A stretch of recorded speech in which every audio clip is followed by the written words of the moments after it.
ఓం నమ శివాయ. శివానందలహరి 61వ శ్లోకం నుండి 70వ శ్లోకం వరకు చెప్పుకుంటున్నాం.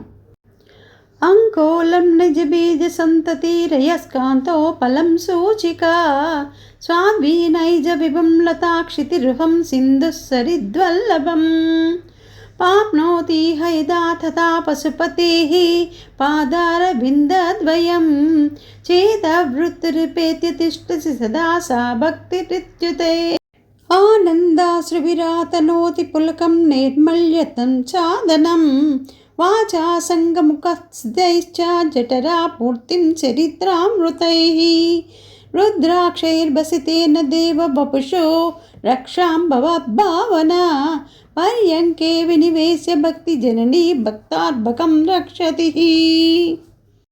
మార్గావర్తిత పాదికా పశుపతే రంగస్య కూచాయతే గండూషాంబునిషేచనం పునరుద్దిప్పో దివ్యాభిషేకాయతే కించిత్ భక్షిత మాంసశేష కబలం నవ్యోపహారాయతే భక్తి కిం న కరోత్యుః వనచరో భక్తావతం సాయతే వక్షస్థాండయమంతకస్య కఠినా పస్మార సంవర్ధనం భూభోత్పర్యటనం నమస్వరశిరః కోటీర సంకర్షణం కర్మేదం మృదులస్య తావక పతద్బంధస్య గౌరీపతే మచ్చేతో మణిపాదికా విహరణం శంభో సదాంగీకురు. వక్షస్థాండన సంగయా విచలితో వైవస్వతో నిర్జరాః కోటిరోజ్జలరత్నదీపకళికా నీరాజనం కుర్వతే దృష్ట్యా ముక్తివధూస్తనోతి నివృతాశ్లేషం భవానీపతే యచ్చేతస్తవ పాదపద్మభజనం తస్యేహ కిం దుర్లభం. క్రీడార్థం సృజసి ప్రపంచమఖిలం క్రీడా మృగాస్తే జనాః యత్కర్మాచరితం యయాచ్చ భవతః ప్రీత్యై భవత్యేవ తత్ శంభో స్వస్య కుతూహలస్య కరణం మచ్చేష్టితం నిశ్చితం తస్మాన్ మామకరకక్షణం పశుపతే కర్తవ్యం మేవ త్వయా.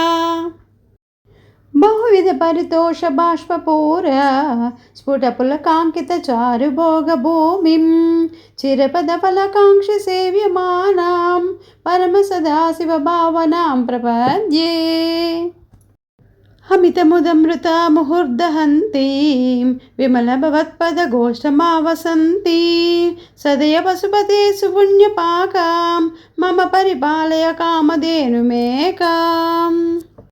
జడతా పశుతా కళంకితా కుటిలచరత్వం చ నాంతిమయి దేవా అస్తి యది రాజమౌళే భవదాభరణస్య నాస్మికం పాత్రం. అర్హసి రహసి స్వతంత్రబుద్ధ్యా వరివసితం సులభః ప్రసన్నమూర్తిః అగణిత ఫలదాయకః ప్రభుర్మే జగదిదిక హృది రాజశేఖరోస్తి. ఓం నమః శివాయ.